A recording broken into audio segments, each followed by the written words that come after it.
ఉన్నాను. అలాగే స్థానికంగా సేవ పరిచర్య చేస్తూ మిమ్మల్ని కూడా పరలోకపు రాజ్య వారసులుగా ఆత్మీయంగా బలపరుస్తున్నటువంటి దైవజనులు, ఆత్మీయులు, ఆత్మపూర్ణ అభిషక్తులు మరి కోడయ్య గారికి అమ్మగారి ప్రత్యేకమైన తెలియపరుస్తూ, అలాగే రామపాస్టర్ గారు కూడా మన తండ్రితో సమానులు, అనుభవజ్ఞులు, వారికి కూడా ప్రత్యేకమైన వందనాలు తెలియపరుస్తున్నాను. అలాగే ఆహ్వానించినటువంటి ఆ కుటుంబీకులు రామనాన్న గారికి, అక్కకి, తమ్ముడికి, చెల్లమ్మకి, బ్రదర్కి, ఇప్పుడు వచ్చిన మీ అందరికీ ప్రభు పేరిట వందనాలు తెలియపరుస్తా ఉన్నాను. దేవుడు మరి ఈ సమయంలో కొన్ని మాటలు పరిశుద్ధ గ్రంథంలో మనం ధ్యానం చేద్దాం. ధ్యానం చేయడానికి ముందు మరి నామదులు కూడా మీరు అందరూ పాటలు పాడారండి, చాలా సంతోషం. కానీ అక్క సాక్ష్యం చెప్తా ఉన్నప్పుడు నాకు చర్మం పాడాలనిపించింది. దేవుడికి మహిమ కలుగుగా. ఎందువల్లంటే దేవుడు చాలా క్లిష్ట పరిస్థితుల్లో నుండి వారిని ఈ స్థితిలోకి తీసుకొచ్చారు. హల్లెలూయా. ఒక మాట అయితే సత్యం అండి, ప్రభు నమ్ముకున్నప్పుడు నీ స్థితి కొంచెంగా ఉన్నప్పటికీ పొదుపు మాత్రము ఆమేన్. అయితే ఈ యొక్క గృహం నిర్మించాలన్న ఆలోచన కలిగి ఉన్నప్పుడు ఆ పాత గృహాన్ని డిస్మెంటల్ చేసే ఆలోచనలో చివరి రాత్రి అనుకుంటారు, ఆ తర్వాత పని ప్రారంభించలేము. అప్పుడు నేను ఇక్కడికి రావడం జరిగినప్పుడు ఈ యొక్క పని ప్రారంభించడానికి వారు ఎన్నో ఆలోచనలు కలిగి ఉండొచ్చు. అయితే ఒకవేళ పరిస్థితులన్నీ సహకారంగా అనుకూలంగా ఉండక పోవచ్చు. ఆ రాత్రి నేను వచ్చానండి. ఆ రోజు వర్షం కూడా కురిసింది. వర్షంలోనే తుప్పుల మధ్యనే నడుస్తూ కూడా వాకింగ్ చెప్పిన అనుభవం ఇక్కడ ఉంది. దేవునికి మహిమకరంగా అన్న పరకం దింపారు, అలాగా చిన్న ప్లేస్ లాంటిది ఏదైనా అక్కడ ఉంటే అది దింపడం జరిగింది. నేను కన్నులారా ఈ పరిస్థితిని చూశాను. ఈరోజు ఇలా చూస్తుంటే అది దేవుడు చేసిన కార్యం. హల్లెలూయా. ఇరుకులో వీరికి ఏమి ఇచ్చాడు దేవుడు? కూర్చోడానికి కూడా రోజు మాకు స్థలం లేదు, శ్రమగా ఉంది, వర్షం వస్తూ ఉంది.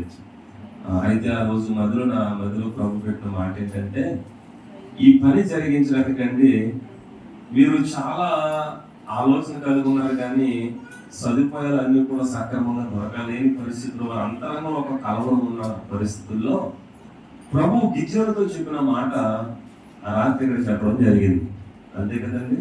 అయిననేమి, దేవునికి మహిమ కలుగుగాక. ఆ మాట నాకు వస్తుంటే జ్ఞాపకం వచ్చింది. అయిననేమి ఇంకేదైనా కావచ్చు అండి. వారు అనుకున్న ఆలోచనకన్నింటి కూడా వ్యతిరేకంగా ఒకవేళ సంభవిస్తే ప్రభు అనువనున ఆ మాట అనుకుని పని ప్రారంభించమన్నాడు. దేవునికి మహిమ కలుగుగాక. ఎలాగంటే ఇస్తానన్నవారు ఇవ్వకపోయినా అయిననేమి. అర్థమైంది దేవుని పలానాది కొనుక్కుందాం అనుకుంటున్నాం, దానికి సంబంధించిన వసతులు మాకు అనుకూలంగా లేదు, అయిననేమి. అర్థమైంది ఏమంటారా? సహాయం చేస్తానన్నవారు శత్రుడుగా మారారు, అయిననేమి. అండగా నిలుస్తానన్నవారు దూరంగా వెళ్ళిపోయారు, అయిననేమి. ఏదేమైనప్పటికీ కూడా నేను చేయాలనుకున్న కార్యం జరుగుతుంది అని ప్రభు ఆనాడు మాట్లాడేదా మాటలలో జ్ఞాపకం ఇదేనండి. దేవునికి స్తోత్రం. సరే, చిన్న మనం పాడుకుని కొన్ని విషయాలు పరిశుద్ధ గ్రంథంలో జ్ఞాపకం చేద్దాం. మొదట నా స్థితి కొంచెమే అయినను తుదకు నన్ను వృద్ధి చేసితివి. మొదట నా స్థితి కొంచెమే అయినను తుదకు నన్ను వృద్ధి చేసితివి. నా కోరికలన్నీ సిద్ధింపజేసితివి. నా కోరికలన్నీ సిద్ధింపజేసితివి. ఆలోచనలన్నీ సఫలపరచితివి. ఆలోచనలన్నీ సఫలపరచితివి. నా మహిమ నీవైనా, నా ఘనత నీవైనా, నా మహిమ నీవైనా, నా ఘనత నీవైనా. నాకు చాలిన దేవుడవేసయ్యా, నాకు చాలిన దేవుడవేసయ్యా.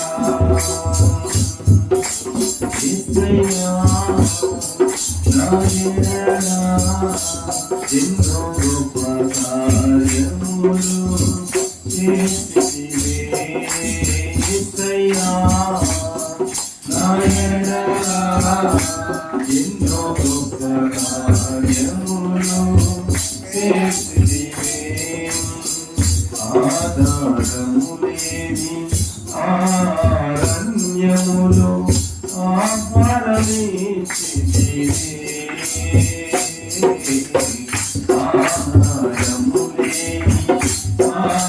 ఆరణ్యములో ఆహారమిచ్చితివే బండను తీర్చి దాహము తీర్చితివే బండను తీర్చి దాహము తీర్చితివే ఆశల తీర్చితివే యేసయ్యా ఆశల తీర్చితివే ఆశల తీర్చితివే యేసయ్యా ఆశల తీర్చితివే నా స్తుతులు నీకయ్యా స్తోత్రములు యేసయ్యా నా స్తుతులు నీకయ్యా స్తోత్రములు యేసయ్యా ఆరాధన నీకే యేసయ్యా నా ఆరాధన నీకే యేసయ్యా యేసయ్యా నా ఎడల ఎన్నో గొప్ప కార్యములు చేసితివే యేసయ్యా నా ఎడల ఎన్నో గొప్ప కార్యములు చేసితివే సముద్రములాంటి సమస్యలు ఎన్నో నన్ను తుగనీయగా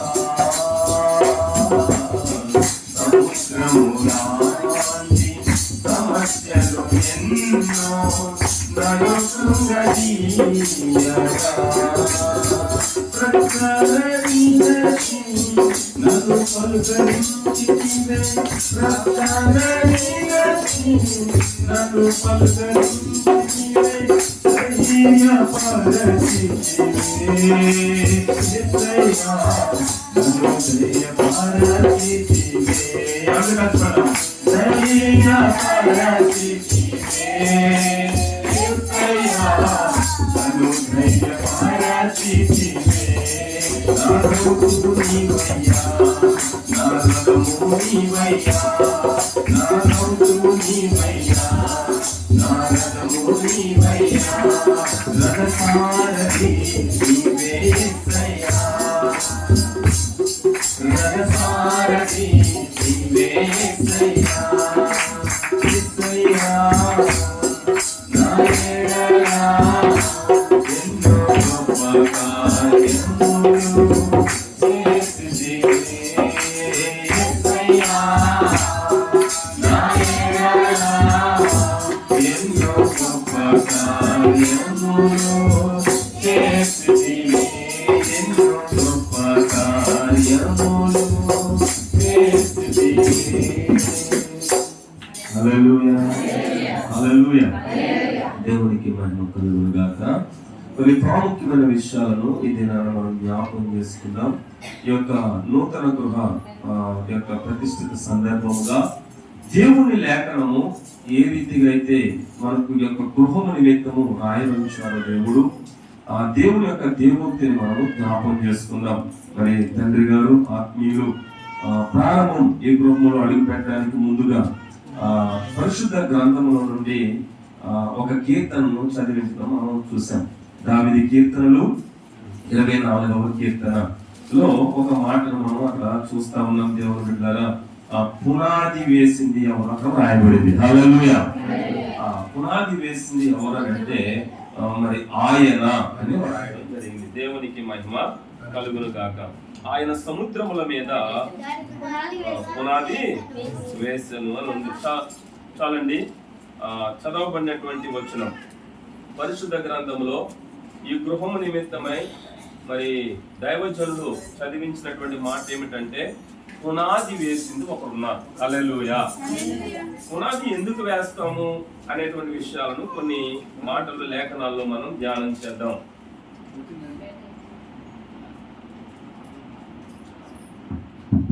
చాలా సంతోషం. పునాది భూమియు దాని సంపూర్ణతయు, లోకమును దాని నివాసులను యెహోవా. ఆయన సముద్రముల మీద దానికి పునాది వేసెను. ఈ మాటను మనము ఈ గృహంలో మొదటిగా అడుగు పెట్టడానికి ముందు దైవజనుల ద్వారా చదివించిన మాట ఇది. హల్లెలూయా. రెండవ మాటని జ్ఞాపకం చేస్తున్నాను. లోపలికి వచ్చిన తర్వాత మనమందరము పాటలు పాడి ప్రార్థన చేసిన తర్వాత మొదటిగా ఇక్కడ ఒక దేవుని పేరట నిలబడిన వ్యక్తి ఎవరైనా ఉన్నారంటే అక్కడ నిలబడారు. దేవునికి మహిమ కలుగుగాక. అంటే సాక్ష్యం చెప్పడానికి, ప్రసంగానికి ముందు ఇక్కడ సాక్ష్యం చెప్పారు కదా.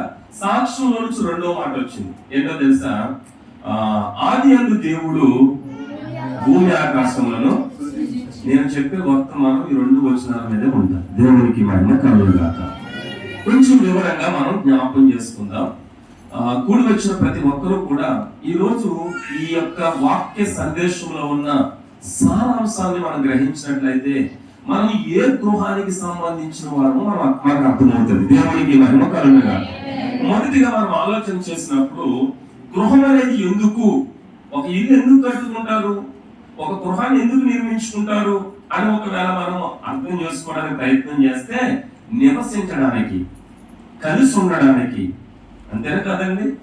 కలిసి ఉండడానికి, నివసించడానికి, ప్రమాదముల నుండి, శత్రు బారి నుండి, దొంగల బారి నుండి, మృగముల బారి నుండి, ప్రాణహాని కలిగించేటువంటి దేనినైనా వాటి నుండి మనం సంరక్షించబడడానికి ఈ భూమి మీద మానవుడు కట్టుకునే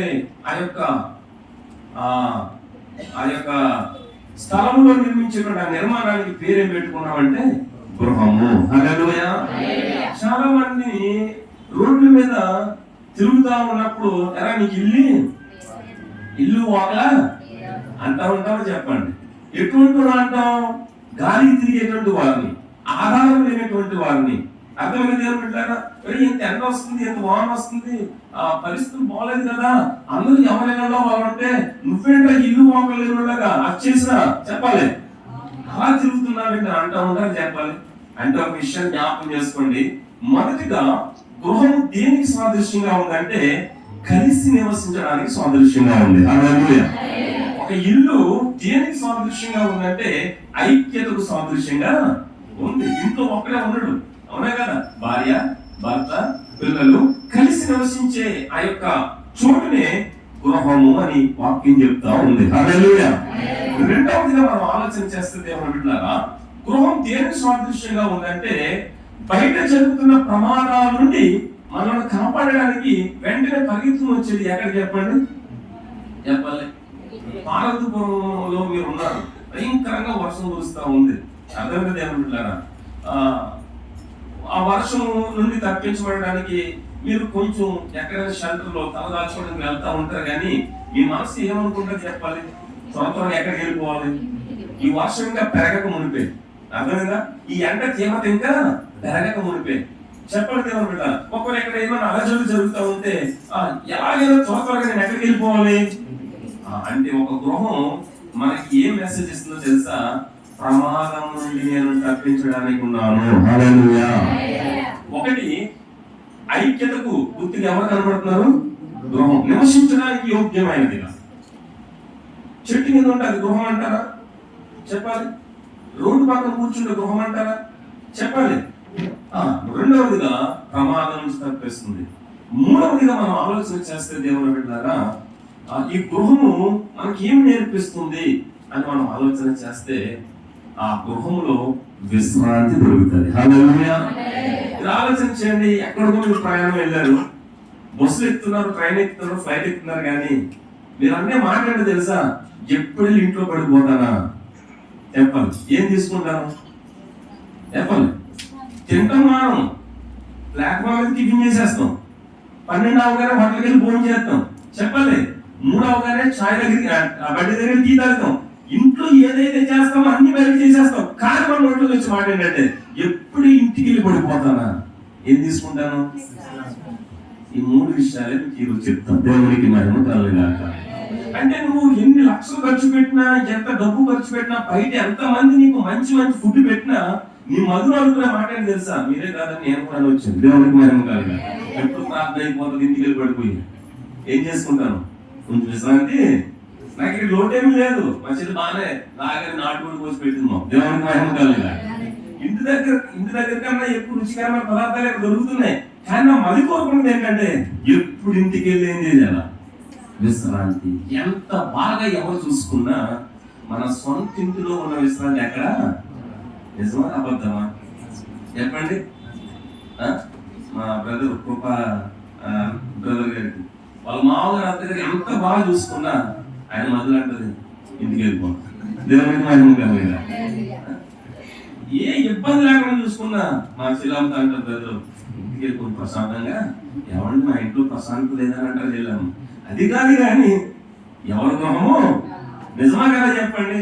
అంటే ఈ 3 విషయాలు మొదలు పెట్టుకోండి. ఒకటి, గృహం మనకి ఏ విషయాన్ని మనకి జ్ఞాపకం చేస్తుంది అనేటువంటి విషయాలు మనం ఆలోచన చేస్తుంది. ఏమంటారా? మొదటి మాట ఏమని చెప్పాను? ఏమని చెప్పాను? ఐక్యత, హల్లెలూయా, సహవాసం, కుటుంబ వ్యవస్థ, కలిసి ఉండడానికి గుర్తుగా మన గృహము మనకు నేర్పిస్తా ఉంది. రెండవది, గృహంలో మనం ఏ మెసేజ్ నేర్చుకుంటున్నాం తెలుసు దేవునంటారా? బయట ప్రభావం కొంచెం ఉంది, త్వరగా వచ్చి ఎక్కడ దాచుకోవాలి మనం? అన్నా కదా, మీరు అందరూ ఇక్కడే ఉన్నారు కదా, మనం అందరూ రోడ్డు మీద వెళ్తాం. అర్థం దేవునంటారా? వర్షం చినుకు స్టార్ట్ అయినాయి అనుకోండి, అందరూ ఇంటికి వస్తారే అమ్మింటి వెళ్తారు. చెప్పండి, దగ్గర ఉంది కదా వ్యవహారాన్ని, అందరూ వచ్చేవచ్చు కదా.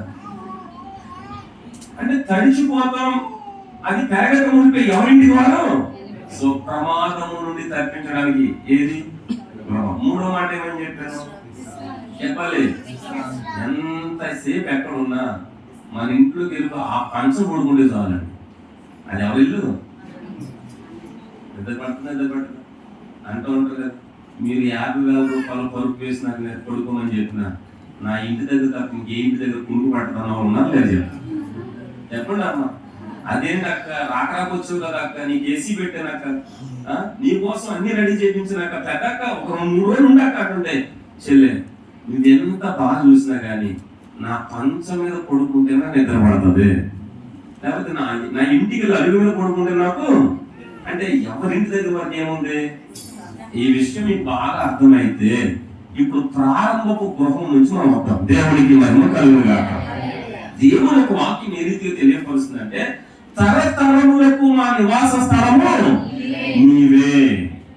మానవుడు భూమి మీద పుట్టక మునుపు, ఏ జీవరాశి భూమి మీద రాక మునుపు, అసలు సృష్టి లేనప్పుడు, అంటే ప్రపంచ వ్యాప్తంగా ఒకవేళ నివాస స్థలం ఏదైనా ఉన్నది అని మనం ఆలోచన చేస్తే భగవంతుడు ఉండే స్థలము, దేవుడు ఉండే స్థలము, అక్కడ నుండి ఈ గృహ వ్యవస్థ ప్రారంభమైంది. హల్లెలూయా. నమ్ముతారా నమ్మరా? అప్పటికి మానవుడు లేడు, అప్పటికి జంతువులు లేవు, అప్పటికి వృక్షాలు లేవు, అప్పటికి జలరాశులు లేవు, అప్పటికి ఏ జీవం అనేది లేదు. ఏమీ లేనప్పుడు మొట్టమొదటిగా ఉన్న నివాస స్థలము ఏదయ్యా అంటే దేవుడు నివసిస్తున్న పరలోక రాజ్యము, దేవుని సన్నిధి, దేవుడు ఉండే స్థలము, దేవుని ప్రసన్నత ఉండే స్థలము. అక్కడ దేవుడు నివాసం చేయడం ప్రారంభించాడు. హల్లెలూయా. ఆయనకి ఆదియు అంతము, ఆయనకి ఆరంభము ముగింపు. ఆయన ఎవరు సృష్టించలేదు, ఆయన ఎవరు నాశనము చేయలేదు, ఆయనకి ఎవరు ఇల్లు కట్టలేదు, ఆయన కట్టిన ఇల్లు ఎవరు కోల్చా, అది గుర్తుపెట్టుకోండి. హల్లెలూయా. కాబట్టి మొదటి గృహము ఎక్కడ ఉందయ్యా అంటే, మొదటి కేర్ ఆఫ్ అడ్రస్ ఎక్కడయ్యా? ఇల్లు అన్న పదం, నివాసము అన్న పదం అర్థమైంది దేవుని బిడ్డలారా. గృహము అన్న పదం నీకు నాకు పరిచయం అవడానికి ప్రథమ ఆరంభం ఎవరంటే దేవుడు. నమ్ముతారా నమ్మరా? చెప్పండి. ఇప్పుడు పూరు గుడిసైనా, గుడారమైనా, రేకుల షెడ్ అయినా, తాటకిల్లు అయినా చెప్పాలి, గుడిసైనా, డాబా అయినా చెప్పాలి, ఏదైనా ఇవన్నీ ఎక్కడ నుంచి స్టార్ట్ అయ్యి? ఫస్ట్ మొదటి గృహం ఎక్కడ? దేవుడు. ఆ తర్వాత నుంచి వచ్చినాయే ఇవన్నీ. అవునా కదా దేవుని బిడ్డలారా? ఆలోచన చేయండి. ఈ విషయం మనకి అందరికీ బాగా అర్థమైతే ఈ మొదటి గృహము, మొదటి స్థలము, మొదటి నివాస స్థలంలో ఉన్న ఆ పరలోకమందున తండ్రి ఒక మంచి ఆలోచన కలిగి ఉన్నాడు.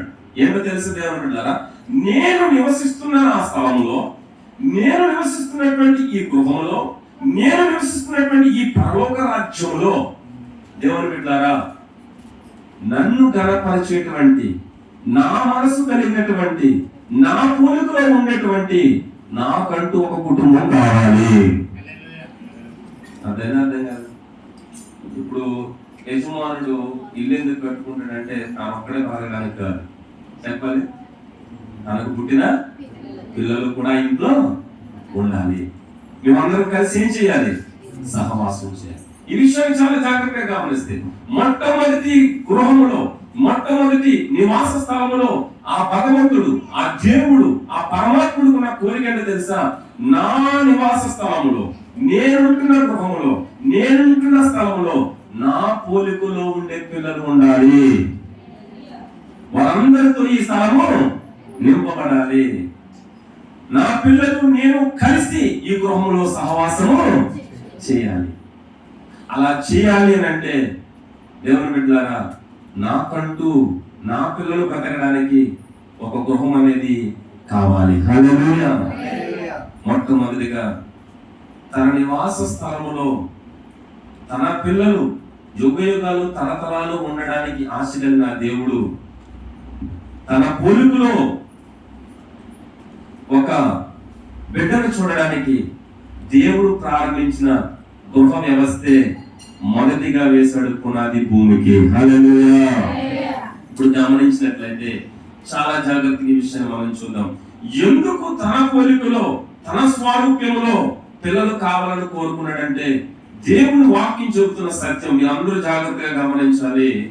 దేవుని నివాస స్థలములో దేవునితో పాటు దేవుని యొక్క సహవాసంలో ఉంటూ కోట్లాని కోట్ల సంవత్సరాల నుండి దేవుణ్ణి ఆరాధిస్తున్నటువంటి, దేవుని దాసుడిగా, దేవుని పనివాడిగా ఉండేటువంటి ఒక దేవదూత దేవుని బిడ్డలారా దేవుని మాటకు వ్యతిరేకంగా జరిగింది. తన ఇంట్లో ఆయన కోరుకున్నది ఏంటో తెలుసా? వెలుగే తప్ప చీకటి ఉండడానికి ఆయన ఇష్టపడలేదు. ఆయన వాక్యమే వెలుగు. ఆయన వాక్యానికి విరుద్ధమైనది ఏ తలపెట్టినా అది చీకటితో సమానం. ఎందుకంటే ఆజ్ఞాతిక్రమమే పాపము. వాక్యం చెబుతున్న సత్యం. అంటే తన నివాసం ఎప్పుడు కూడా ఎలా ఉండాలనుకున్నాడు? వెలుగుతో ఉండాలి. తన నివాసం ఎప్పుడు కూడా ఎలా ఉండాలి? కాంతితో ఉండాలి. తన గృహం ఎప్పుడు కూడా ఎలా ఉండాలి? పరిశుద్ధతతో ఉండాలి. చాలా జాగ్రత్తగా గమనించాలి. పరిశుద్ధత వెలుగుకు గుర్తు, నీతి కాంతికి గుర్తు. అర్థమైందా దేవుని బిడ్డలారా? కాబట్టి దేవుడు తన గృహంలో ఎప్పుడు కూడా వెలుగు ఉండాలని ఆశపడ్డాడు. తన నివాసంలో ఒక దుష్టుడు దేవుని వాక్యములకు వ్యతిరేకంగా మనస్సులో దేవుని కన్నా ఎక్కువగా గర్వించడం ప్రారంభించాడు. ఆ ఒక్కడ నుండి చీకటి అనేది యావత్ మానవ వ్యవస్థకి అంటుకుంది. దేవుని వాడే దుష్టుడు, వాడే అబద్ధానికి జనకుడు, వాడే చీకటికి మూలము. చీకటి దేనికి గుర్తుగా ఉందంటే పాపానికి గుర్తుగా ఉంది. చీకటి దేనికి గుర్తుగా ఉందంటే దుర్నీతికి గుర్తుగా ఉంది. చీకటి దేనికి గుర్తుగా ఉందంటే అపరిశుద్ధతకు, అపవిత్రతకు గుర్తుగా ఉంది. తాను కట్టుకున్న నివాసంలో, తానుంటున్న స్థలంలో, తానుంటున్నటువంటి ఆ యొక్క నివాస గృహంలో దేవుడు చూడాలనుకున్నది పరిశుద్ధత, దేవుడు చూడాలనుకున్నది నీతి, దేవుడు చూడాలనుకున్నది ప్రేమ. అర్థమైందా? అర్థం కాలేదు దేవుడు. అయితే ఈ దుష్టుడి యొక్క గుణం ఎప్పుడైతే పగతో, ద్వేషంతో, అపవిత్రతతో, చీకటితో నింపబడిందో దేవుడు అంటున్న మాట, నా నివాసంలో ఉండడానికి వీలు లేదు. అర్థమైందా? అర్థం కాలేదు దేవుని బిడ్డ. ఇప్పుడు నా నివాసంలో ఉండడానికి వీలు లేదని దేవుడు ఎప్పుడైతే ఆ దూతతో చెప్పాడో, ఈ దూత దేవుడు అంటున్న మాట ఏంటో తెలుసా? నీ పోలికలో, నీ యొక్క స్వారూప్యంలో నీకంటూ ఒక మానవుని చేయాలని ఆశపడుతున్నావు కదా, వాడి ఉదయంలో కూడా చీకటి ఉండడానికి వీలు లేదు. వాడు కూడా దుర్నీతి పరుడుగా మారడానికి వీలు లేదు. వాడి మనసు కూడా నీ మాటకు వ్యతిరేకమైన ఆలోచన కలిగి ఉండడానికి వీలు లేదు. అటువంటి లక్షణం ఉన్నవారే నీ రాజ్యంలో నీతో పాటు ఉండడానికి అర్హులు అని సవాల్ విసిరాడు. అర్థం కాదు. అయితే దేవుడు ఏమన్నాడు తెలుసా? నా ఇంట్లో నివసించేవాడు వెలుగులోకి వస్తాడు, నా ఇంట్లో నివసించేవాడు పరిశుద్ధతలోకి వస్తాడు, నా ఇంట్లో నివసించేవాడు నీలాగా అసూయపరుడుగా పగ ద్వేషాన్ని వెళ్ళగలడు, ప్రేమతో బ్రతుకుతాడు. అయితే చూద్దాం, నా పోలికలో నేను నా పిల్లలను పుట్టిస్తాను, వారు నివసించడానికి భూమిని పునాది వేస్తాను, వారి సౌకర్యాల కొరకు సమస్తము సృష్టిస్తాను, వారిని ఆ గృహంలో పెడతాను, ఆ గృహంలో ఉన్న వాడు వెలుగుతో నా ఎదుగు వస్తాడు, ఆ గృహంలో ఉన్నవాడు పరిశుభ్రతతో నా ఇంటికి వస్తాడు, ఆ గృహంలో ఉన్నవాడు పవిత్రతతో నా ఇంటికి వస్తాడు, ఆ గృహంలో ఉన్నవాడు ప్రేమ కలిగి నా ఇంటికి వస్తాడు. నీలాగా పగ, నీలాగా పాపం, నీలాగా ద్వేషంతో నా ఇంటికి రాడు అని మనము పుట్టక మునిపే, మనకు రూపము లేనప్పుడే, మనం ఈ లోకము అడుగు పెట్టక మునిపే మన మీద పెట్టుకున్న ఆశ దేవుడు ఒక ఉన్నతమైన ఆశ. అదే నా పిల్లలు వెలుగులో నడుస్తారు. అర్థంగా దేవుని బిడ్డలారా, అక్కడ నుండి వస్తేనే ఈ గృహం యొక్క విలువ మనకి తెలుస్తుంది. అప్పుడు దేవుడు ఏం చేస్తాడంటే, దేవుని బిడ్డలారా, దేవాతి దేవుడు తన పిల్లలు భూమి మీద బ్రతకాలంటే ఒక గృహం కావాలా వద్దా? కాబట్టి భూమికి ఏం చేశాడు? పునాది వేశాడు. యోబు గ్రంథంలో ఆ మాట రాయబడింది 38వ అధ్యాయం 4వ వచనంలో. యోబు గ్రంథం 38వ అధ్యాయం పరిశుద్ధ గ్రంథంలో, యోబు గ్రంథము 38వ అధ్యాయం 4వ వచనం, నేను భూమికి పునాదులు వేసినప్పుడు నీవెక్కడా అంటే అప్పుడు మనం ఎవరము లేము, మొదటి గృహం ఎవరైనా కట్టారంటే ఎవరి ద్వారా కట్టబడింది చెప్పండి. ఇప్పుడు చాలా జాగ్రత్తగా ఉద్దేశాన్ని మర్చిపోకండి. ఆ గృహంలో ఏముండాలనుకున్నాడు? వెలుగు మాత్రమే ఉండాలనుకున్నాడు. రెండోది ఏముండాలనుకున్నాడు? పరిశుద్ధత ఉండాలనుకున్నాడు. మూడోది ఏముండాలనుకున్నాడు? ప్రేమ ఉండాలనుకున్నాడు. హల్లెలూయా. దేవుడు దగ్గర నివాసం చేస్తున్నటువంటి ఈ లూసిఫర్, ఈ దుష్టుడి యొక్క మనసులో ఈ మూడు లేవు. వెలుగు దూతగా ఉండవలసినటువంటి లూసిఫర్ ఏమయ్యాడు? చీకటిగా మారాడు. రెండవది, ప్రేమతో దేవుని పోలికలో ఉండవలసినటువంటి, దేవుని మనసు కలిగి ఉండవలసినటువంటి లూసిఫర్ పగతో రగిలిపోయాడు. మూడవది, దేవుని బిడ్డలారా, పరిశుద్ధతకు నిలయముగా ఉన్న దేవుని సన్నిధిలో ఉండవలసినటువంటి లూసిఫర్ పాపం అనే విత్తనం అక్కడ వేశాడు. పాపం అంటే ఏంటో తెలుసా? దేవుడు ఒక మాట చెప్పాడు, ఆ మాటకు విరుద్ధంగా మరొక మాట చెప్పాడు, అదే పాపం. పాపం అంటే మరొకటి ఏం కాదండి, దేవుని మాట వినకపోవడమే పాపం, దేవుడిచ్చిన ఆజ్ఞను తిరస్కరించడమే పాపం. ఈ మూడు మొట్టమొదటిగా లూసిఫర్ లో ప్రారంభమయ్యాయి. ఇప్పుడు ఆలోచన చేద్దాం. దేవుడు చేసింది ఏదైనా సరే, ఏదని చెప్తుంది వాక్యం? మంచిగా ఉంటుంది. నిజమా అబద్ధమా? దేవుడు చేసింది ఏదైనా సరే ఏంటి చెప్పండి? మంచిగా ఉంటుంది. దానికి ఒక రూపం ఉంటుంది, సమృద్ధి ఉంటుంది, మంచిగా ఉంటుంది. అయితే ఒక మాట చెప్పనా? ఆది కాండం 1వ అధ్యాయం 1వ వచనంలో దేవుడు ఆది అందు భూమి ఆకాశములను, అక్కడితో ఒక పని అయింది. 1వ వచనానికి 2వ వచనానికి చాలా భయంకరమైన సంఘటనలు జరిగాయి. దేవునికి మహిమ కలుగును గాక. చాలా జాగ్రత్త. మన విలువ ఏంటో మనకు అర్థం కావాలంటే ప్రారంభం నుంచి వాక్యం ఏం చెప్తుందో మనం గ్రహించుకోవాలి. హల్లెలూయా. ఇప్పుడు దేవుడు భూమికి పునాది వేశాడు, ఆకాశము సృష్టించాడు, సూర్యచంద్ర నక్షత్రాలను సృష్టించాడు, యావత్ సమస్తం అంతా కూడా నిర్మించాడు. ఎందుకోసం చెప్పాలి చెప్పాలి ఆ సృష్టిలో మానవుడు నివసించడం కోసం. హల్లెలూయా. ఒకవేళ ఆ సృష్టిలో మానవుడు నివసించలేదనుకో, ఎంత ఆర్భాటంగా అన్ని సృష్టించినా వాటి వల్ల ఉపయోగము లేదు. మీకు ఒక విషయం చెప్తున్నాను. మనం రాకముందు ఏమున్నాయి? ఫ్యాన్లు ఉన్నాయి, కూలర్ కూడా పెట్టారు, డోర్లు ఉన్నాయి, చెప్పాలి ఇన్వర్టర్ కూడా ఉంది. ఇవన్నీ కూడా ఇక్కడ లోపల ఉన్నాయి లేవో చెప్పాలి. ఇవన్నీ ఉన్నాయి. దేనికోసం ఉన్నాయి చెప్పాలి? ఎవరి కోసం ఉన్నాయి ఇవన్నీ చెప్పాలి? మన కోసం ఉన్నాయి. ఒకవేళ ఇవన్నీ పెట్టినా కానీ ఈ లోపలికి యోహానన్న వారు రాలేదనుకోండి, ఉపయోగం ఉందా? నువ్వు ఫ్యాన్ కన్నా, స్లాబ్ కన్నా, పెయింట్ కన్నా, లైట్లు కన్నా, టేకు తలుపులు కన్నా, చెప్పండి గ్లాసులు కన్నా, లోపల ఉండే ఐటమ్స్ అన్నిటి కన్నా విలువైనది ఎవరు? విలువైంది ఎవరు? ఈరోజు ఆ సత్యాన్ని మానవుడు మర్చిపోయాడు. భూమికి పునాది వేయడానికి ముందు భూమిలో బంగారాన్ని పెట్టాడు, వజ్రాలు పెట్టాడు, బొగ్గులు పెట్టాడు, సమస్త లవణాలు పెట్టాడు, ఖనిజాలను పెట్టాడు, ఆక్సిజన్ పెట్టాడు, కార్బన్ డైఆక్సైడ్ పెట్టాడు, సృష్టిలో సమస్తము కూడా సూర్యచంద్ర నక్షత్రాలు పెట్టాడు. అర్థమైంది దేవుడు పెట్టారా? పెద్ద జ్యోతిని సూర్యుడికి పేరు పెట్టాడు, చిన్న జ్యోతిని చంద్రుడికి పేరు పెట్టాడు, నక్షత్రాలను పెట్టాడు, గ్రహాలను పెట్టాడు, సముద్రాలను పెట్టాడు, జీవజాలను పెట్టాడు, నీరుని పెట్టాడు.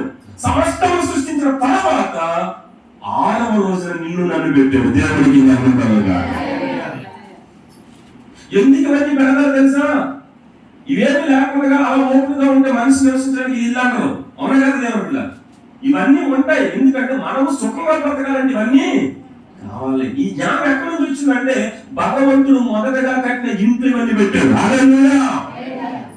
నా పిల్లలు భూమి మీద సుఖంగా బ్రతకాలంటే, నా పోలికలో ఉండవలసినటువంటి మనుషులు సంతోషంగా సౌఖ్యంగా కుటుంబంగా పిల్ల పాపతో నిండు నూరేళ్ళు ఆనందంగా జీవించాలంటే భూమి ఉండాలి, సూర్యుడు ఉండాలి, చంద్రుడు ఉండాలి, ఋతువులు ఉండాలి, పంచభూతాలు ఉండాలి, ఆకాశం, నీరు, భూమి, అగ్ని ఇవన్నీ కూడా ఉంటే నా పిల్లలు తగిన కాలంలో తగిన రీతిగా వారికి ఏ లోటు లేకుండా సౌఖ్యంగా సుఖంగా బ్రతుకుతారని మొదటిగా పునాది వేసుడు భగవంతుడు.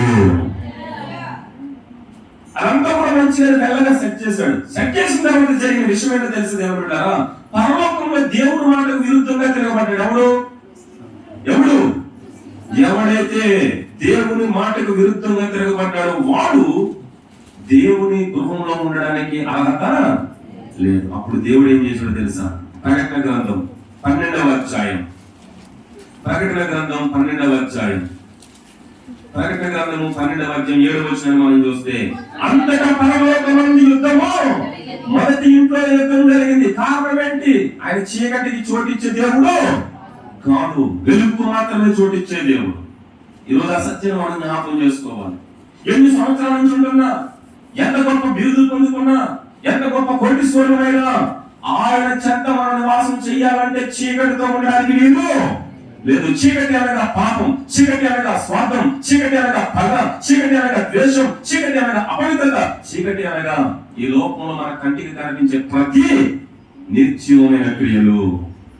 దేవుడు మాట వినకపోవడమే మనిషి జీవితంలో ఒక చీకటి. ఆ రోజు ఏం జరిగిందో తెలుసా? చీకటితో నింపబడినటువంటి లూసిఫర్ కి, వెలుగుతో నింపబడిన మిఖాయేలుకి ఏం జరిగింది? అక్కడ యుద్ధం జరిగినప్పుడు జరిగిన విషయం ఏంటో తెలుసా?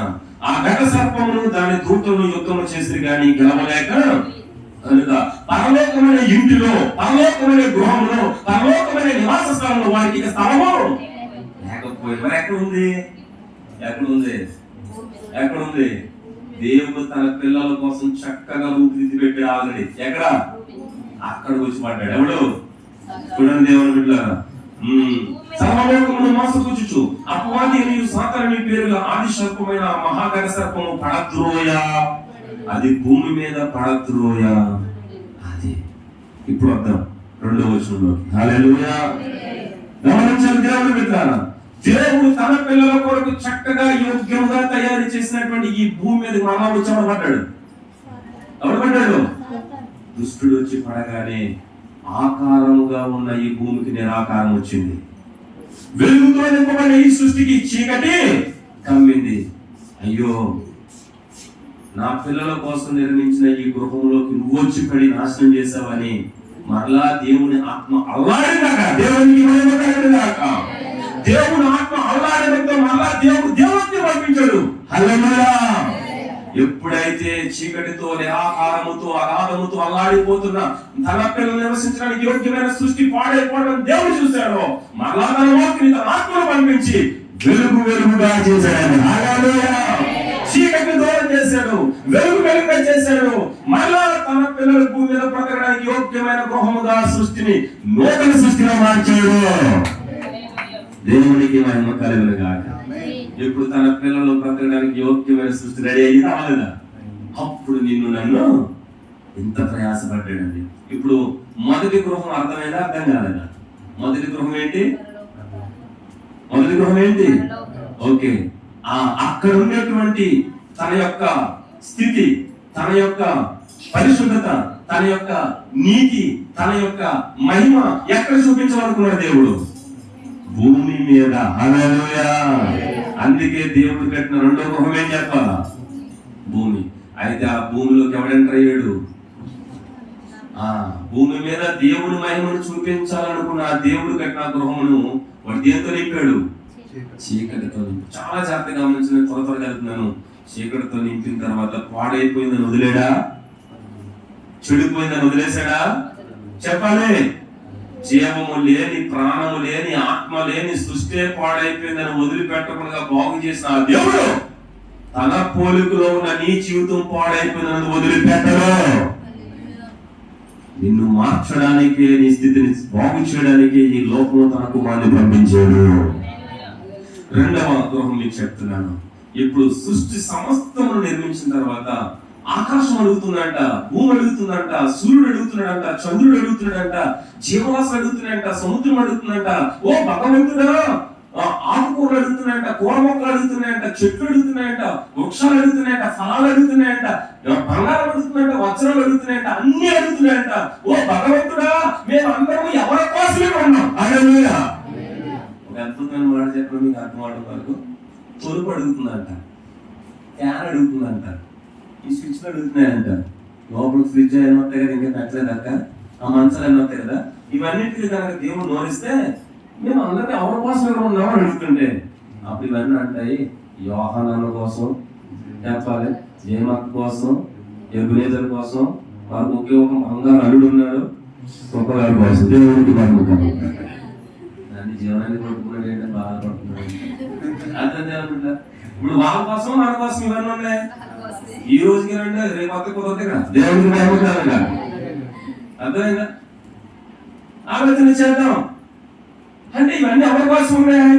వారి కోసం. ఇప్పుడు సృష్టి అంతా అడిగినప్పుడు భగవంతుడు అన్నాడంట, నా పిల్లల కోసం మీరున్నారు, నా పిల్లల కోసం మీరు ఉన్నారు. కానీ మానవుడు విచారించవలసిన విషయం ఏంటో తెలుసా? భూమి, ఆకాశము, నీరు, సమస్తము జీవరాశులు, సమస్త సూర్య చంద్ర నక్షత్రాలు మనిషి కోసం దేవుడు పెడితే ఈ మనిషి ఏమో వాటికి బానిస అయిపోయాడు. ఆలోచన చేద్దాం జనబిడ్డరా, జాగ్రత్తగా వినండి. ఎప్పుడైతే దేవుడు తన నోటి మాటతో తన ఆత్మను పంపించి పాడైపోయిన సృష్టిని బాగు చేసిన తర్వాత ఎవరు పెట్టాడు? మనిషిని పెట్టాడు. ఇప్పుడు ఆయన మూడవ గృహం కడుతున్నాడు. హల్లెలూయా. అంటే మొదటి గృహాన్ని పక్కన పెడితే రెండవ గృహం ఎవరంటే దేవుడు పెట్టారా? తాను నివసించాలి. హల్లెలూయా. మొదటిగా నా పిల్లలు భూమి మీద నివసించాలంటే దేనికి పునాది వేశాడు? భూమికి పునాది వేశాడు. రెండవ పని ఏంటో తెలుసా? పరలోకములో నేను నివసిస్తున్నట్టుగా నేను నా పిల్లలు నివసించాలంటే భూమి మీద మరొక పునాది వేయాలి, మరొక గృహాన్ని కట్టాలి. ఆ గృహం ఎవరయ్యా అంటే మానవ దేహము. హల్లెలూయా. పరిశుద్ధాత్ముడు మీలో నివసించుటకు యోగ్యమైన ఆలయముగా మీరున్నారని మీరు కొరింథీయులకు రాసిన పత్రికలో ఆ మాట ఉందా లేదా? దేవుడు పెట్టారా? చెప్పండి. ఉంది. కాబట్టి దేవుడు ఏం చేశాడు తెలుసా? మట్టిని తీసుకున్నాడు, ఒక గుడారాన్ని చేశాడు, ఒక పోలికను చేశాడు. ఇప్పుడు ఆ మట్టి అనే గుడారంలో, ఆ మట్టి అనే దేహంలో, ఆ మట్టి అనేటువంటి ఆ మానవ దేహంలోకి తనలో ఉన్న జీవాత్మను ఊదాడు. ఇప్పుడు పరలోకంలో నివసిస్తున్న దేవుని ఆత్మ, పరలోకంలో ఉన్న దేవుని పోలిక, పరలోకంలో ఉన్న దేవుని జీవం ఇప్పుడు ఏ గుడారంలో వచ్చింది? మానవ దేహం అనే మట్టి గుడారంలో వచ్చింది. హల్లెలూయా. ఇప్పుడు సృష్టికి పునాది వేసింది ఎవరి కోసం అంటే మనం బ్రతకడానికి.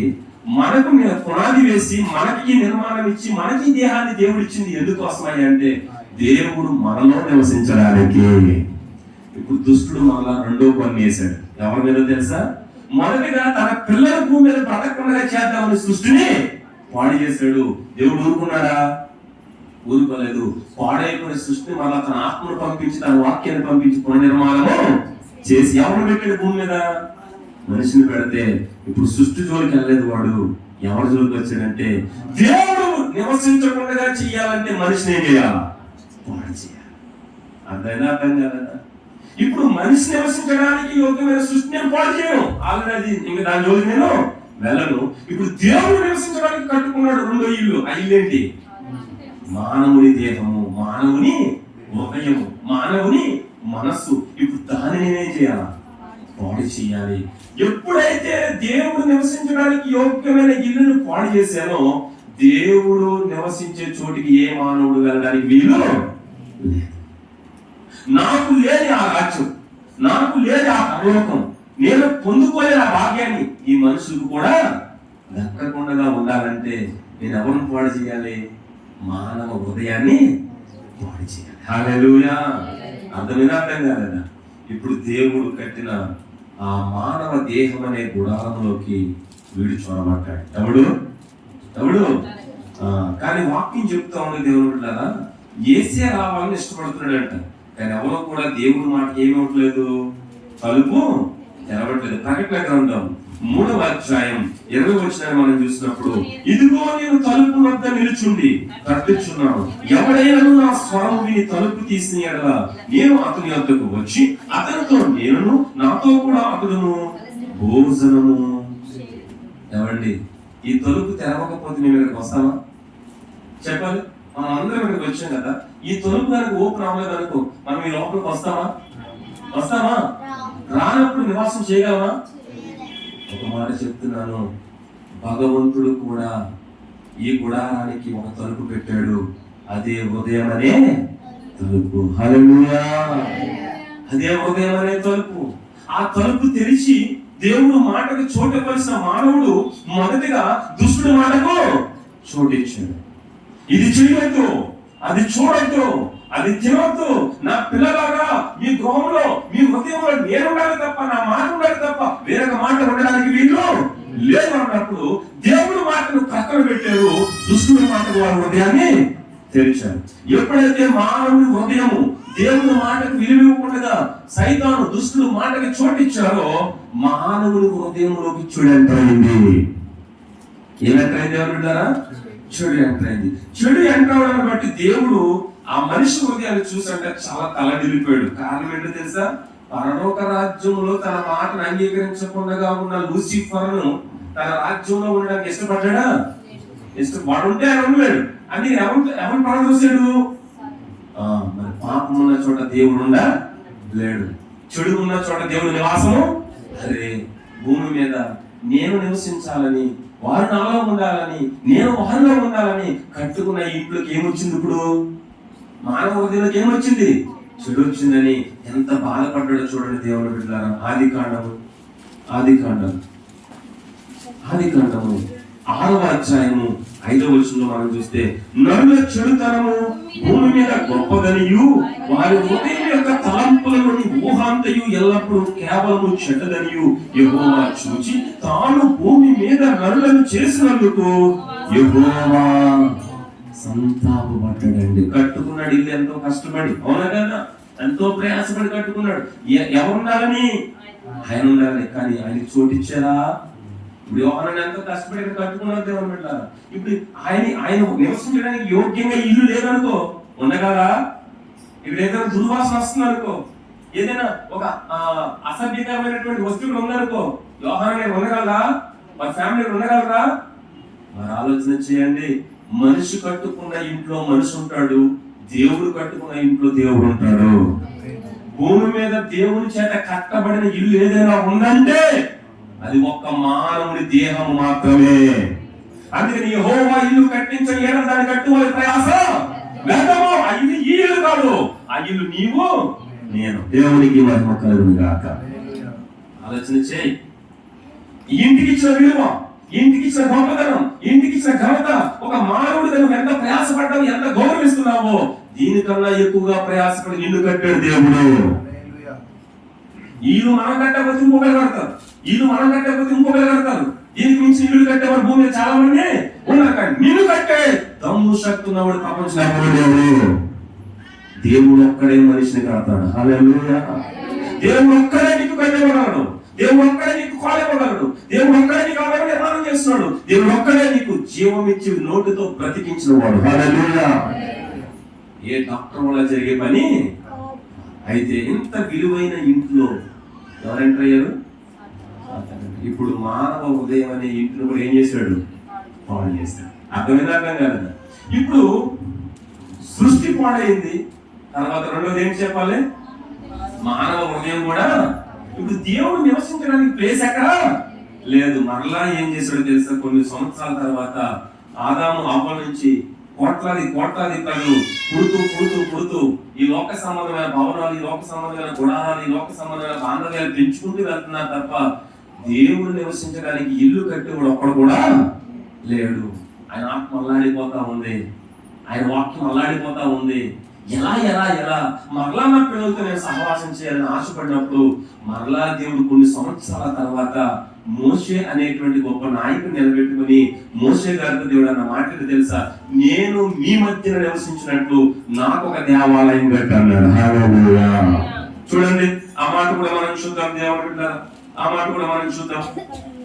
దేవుని యొక్క వాక్య భాగంలో, దేవుని యొక్క లేఖనాలు మనం చూసినప్పుడు నిర్గమాకాండం 25వ అధ్యాయం 7వ వచనం. త్వరగా సమయం లేదు కాబట్టి నేను ముగించేస్తుంది. దేవుడు నిర్గమాకాండం 25వ అధ్యాయం 7వ చెప్పండి. నేను దానిలో నివసించినట్లు వారు నాకు పరిశుద్ధ. ఇప్పుడు చూడండి, ప్రారంభం నుంచి ఒకే మాట హైలైట్ అవుతా వస్తుంది. కానీ ఇంట్లో ఎప్పుడే ఉండాలా? పరిశుద్ధత. కానీ ఇల్లు ఎప్పుడు ఎలా ఉండాలా? వెలుగుతో. కానీ చీకటి వెలుగు కలిసి ఉండడానికి వీలు లేదు. ఈ విషయం మీరు ఎప్పుడు గుర్తుపెట్టుకోండి. అయితే సృష్టిలో చీకటి వెలుగు కలిసిపోయింది, అది దేవుడికి నచ్చలేదు. తర్వాత మనిషి హృదయంలో చీకటి ఎంటర్ అయింది, దేవుడు పెట్టిన దీపం కూడా ఉంది, అది దేవుడికి నచ్చలేదు. ఆయన ఉండాలంటే వెలుగే ఉండాలి. హల్లెలూయా. ఆయన ఉండాలంటే మంచిగా ఉండాలి, ఆయన ఉండాలంటే పరిశుభ్రత ఉండాలి. ఇది దానికి కలుపుకునే ప్రయత్నాలు ఏమి చేయకూడదు. ఇప్పుడు మీకు ఒక విషయం చెప్పనా, నేను ఉండడానికి, మీతో కలిసి ఉండడానికి 3వ గుడారం కట్టమన్నాడు. ఏంటది? ప్రత్యక్షపు గుడారం. అదే దేవుని మందిరం. ఒక విషయం చెప్పనా, ప్రత్యక్షపు గుడారము దేవునిగా కట్టమన్నాడు. ఎలా కట్టమన్నాడు అని ఆలోచన చేస్తే దాంట్లో వాడినటువంటి వస్తువులు చాలా విలువైనవి. హల్లెలూయా. వేలిని బంగారం దేనికి గుర్తు? మరలా జ్ఞాపకం చేసుకోవాలి. బంగారం దేనికి గుర్తు? పవిత్రతకు గుర్తు. బంగారంలో ఉండాలి. బంగారం లాంటి కొడుకు, బంగారం లాంటి అల్లుడే అంటే ఏంటంటే ఎప్పుడు నేను తాగబెట్టవచ్చు కదా డబ్బు లేనప్పుడు. బంగారం లాంటి కోడలే. ఏంటి దాని అర్థం? ఏంటి? బంగారం ఒక గుణాన్ని చూపిస్తుంది. ఏంటది? పవిత్రత. హల్లెలూయా. పరిశుద్ధత. తన మందిరాన్ని దేనితో నిర్మించుకున్నాడు ఆయన? అంటే మనం ఒకే పాయింట్ చెప్తున్నాం కదా, తన మందిరంలో కూడా ఏముండాలనుకున్నాడు? అది. హల్లెలూయా. తన మందిరం దేనికి చిహ్నంగా ఉండాలనుకున్నాడు? వెలుగుకి. తన మందిరం దేనికి గుర్తుగా ఉండాలన్నాడు? ప్రేమకు. తన మందిరం దేనికి చూపించాలనుకున్నాడు? పరిశుద్ధత. ఆలోచించేయండి. అయితే ప్రారంభంలో ప్రత్యక్ష గుడారం మీదకి ఎవరి మహిమ దిగి వచ్చింది? దేవాలయంలో ఎవరి మాట కనబడింది? దేవుని మందిరంలో ఎవరు కనబడ్డారు? కానీ కొన్ని సంవత్సరాల తర్వాత అదే దేవుని మందిరంలో మరొక పాపం చొరబడింది. చూద్దాం దేవుని బిడ్డలారా. మొదటి సమూయేలు గ్రంథం 2వ అధ్యాయం 22వ వచనం. మొదటి సమూయేలు గ్రంథం, త్వరగా సమయం అయిపోయింది. మొదటి సమూయేలు గ్రంథం 2వ అధ్యాయం 22వ వచనం.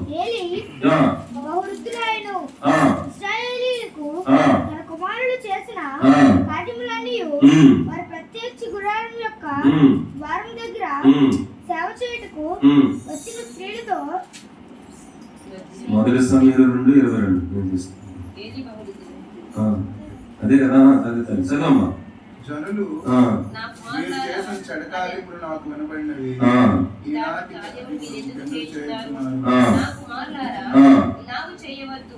నాకు వినబడినది మంచిది కాదు. యెహోవా జనులను మీరు అతిక్రమింప చేయుచున్నారు. ఇక్కడ ఆలోచన చేస్తే పరిశుద్ధతకు నిలయముగా ఉండవలసిన దేవుని మందిరములో ఏలీ కుమారులు ఏం చేయడం ప్రారంభించారు? దేవుడు పాపము. ఇప్పుడు ఆ మందిరం అప్పుడు ఏమైంది? అప్పుడు ఏం జరిగిందో తెలుసా? అక్కడ జరిగింది ఏంటో తెలుసా? దేవుడు వాక్ ఆగిపోయింది. దేవుడు కార్యం చేయడం ఆపేశాడు. దేవుడు మనసులో బొమ్మే కానీ దాంట్లో ఉన్న ప్రభావం అనేది పనిచేయడం లేదు, ఆగిపోయింది. అంటే దేవుడు వెలుగు కనబడట్లేదు, దేవుడు వాక్ వినబడట్లేదు, దేవుడు ప్రసన్నతకు ప్రజలకి ప్రత్యక్షత అక్కడ దేవుడు వాక్ ఆగిపోయిందని వాక్యం చెప్తా ఉంది. ఒక అద్భుతమైన మాట చెప్పిన మత్తయి సువార్తలో యేసుక్రీస్తు ప్రభువు అదే మాట అంటున్నాను, మీరు ప్రభువా ప్రభు అని పిలుస్తున్నారు కానీ నా నామం కాడ తండ్రి నామం కాడ మీరు దెయ్యాలు వెళ్ళగొడుతున్నారు కానీ ఇంకా ఎన్నెన్నో చేస్తున్నారు కానీ అక్రమం చేయవారులారా నా యొద్ద నుండి. అంటే దేవాలయంలో ఏం జరుగుతుంది ఇప్పుడు? అక్రమం. దేవుని మందిరంలో ఏం జరుగుతుంది? పాపం. దేవాలయం దేవుడిని చూపించాలి కానీ దేవుడిని చూపించుకుంటే ఏం చూపిస్తుంది ఈ రోజున? ధనము, మోసము, వ్యాపారము, అక్రమాలు జరుగుతూ ఉండడాన్ని బట్టి ఇప్పుడు ఆ మందిరాల్లో కూడా దేవుడు ఉండడానికి ఇస్తా. ఇప్పుడు మూడోది కూడా ఏమైపోయింది చెప్పాలి? సృష్టిలోకి చీకటిని తీసుకొచ్చాడు. రెండవదిగా మనిషి ఉదయంలోకి చీకటిని తీసుకొచ్చాడు. మూడవదిగా మందిరంలో కూడా చీకటిని తీసుకొస్తే చాలా బాధపడుతున్నాడంట ఆయన. ఎవరు? అరే మళ్ళా నా పిల్లలు కలుసుకోవడానికి ఒక ఆలయం కూడా భూమి మీద లేదా, పరిశుద్ధత మీద ఎవరు లేరా అని ఆలోచన చేస్తా ఉన్నప్పుడు ప్రేమ కలిగిన భగవంతుడు కోట్లాది కోట్ల ప్రజలందరూ కూడా చీకటి భయంతో అపరాధముల చేత పాపముల చేత చచ్చని స్థితిలో ఉన్న వారందరినీ చూసి తల్లడిల్లిపోతున్న ఆ తండ్రి మరలా 2024 సంవత్సరాల క్రితం ఒక దేవాలయాన్ని భూమి మీద కట్టారు. దేవునికి మహిమ కలుగును గాక. అందుకే 120వ కీర్తన రాయించడం జరిగింది. ఏంటో తెలుసా? దేవుడు ఇల్లు కట్టించని ఇళ్ళ కట్టుకునే ప్రయాస వ్యర్థం. ఎలా కట్టాడంటే దేవుడు బిడ్డలారా, పాపంతో మిళితమైపోయి ఈ మానవ దేహాలను బాగు చేయడానికి, చీకటితో నిమిత్తమైపోయి ఈ హృదయాలలో వెలుగు నింపడానికి, శరీరానుసారంగా మారిపోయి దీన్ని ఆత్మానుసారంగా పుట్టించడానికి పరిశుద్ధాత్మ దేవుడు ఒక మానవ స్త్రీ కన్య మరియ గర్భంలో ఒక ఇల్లుని కట్టిన దేవుడు.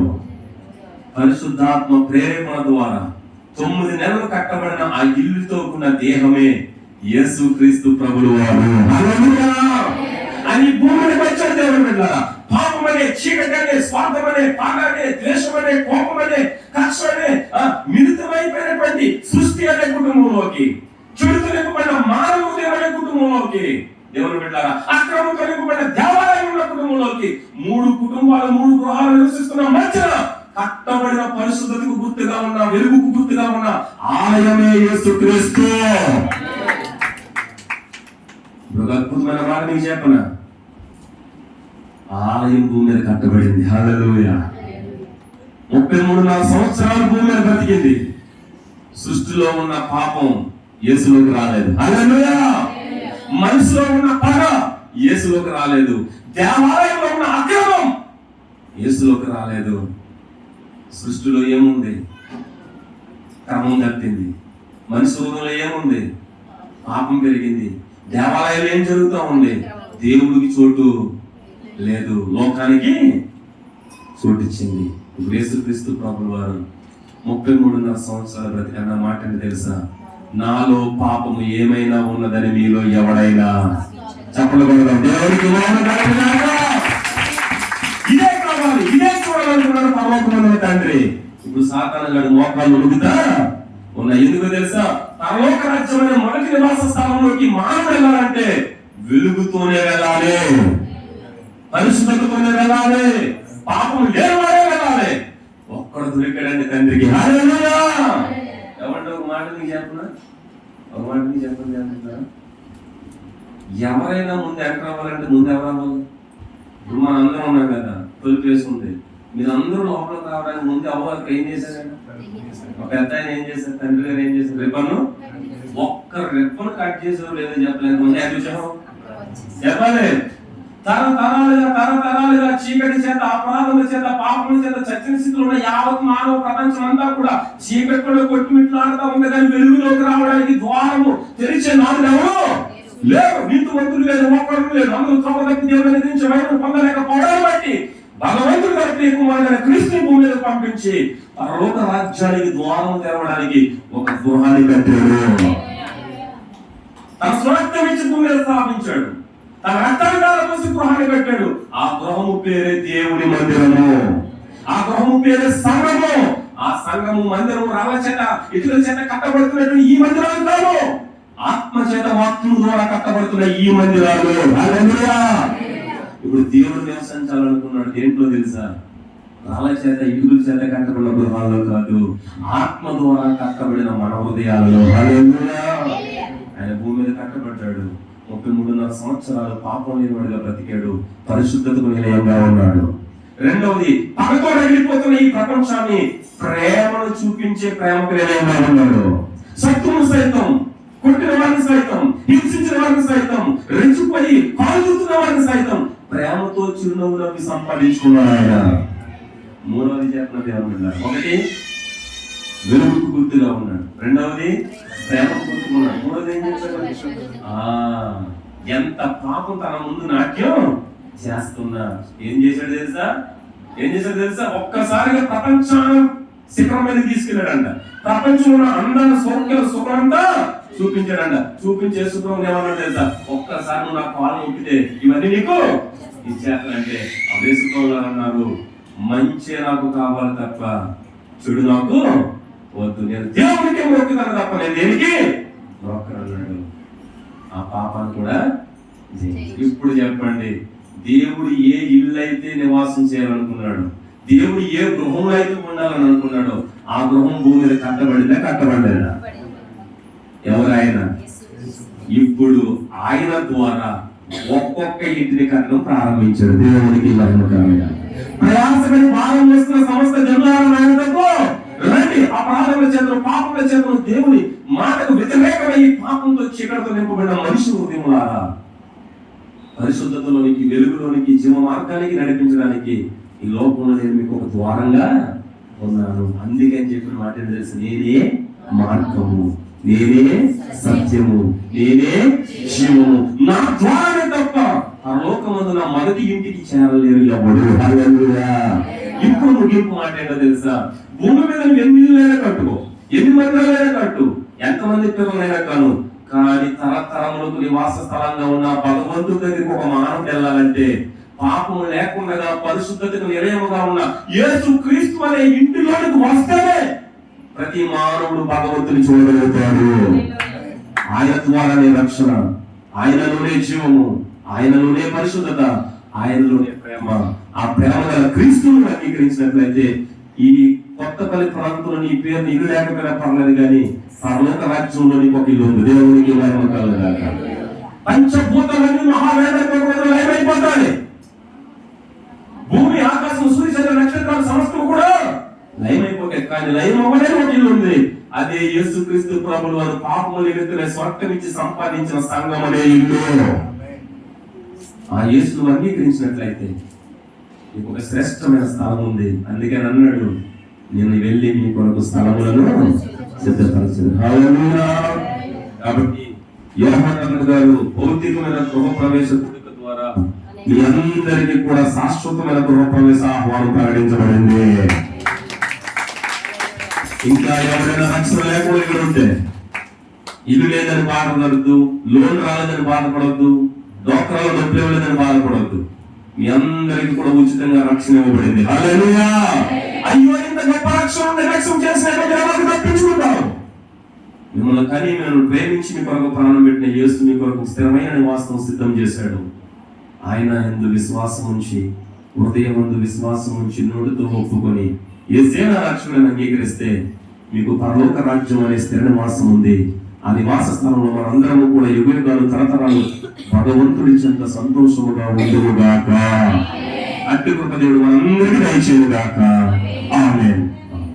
సమర్పించిన సాగుకు వందనాలు.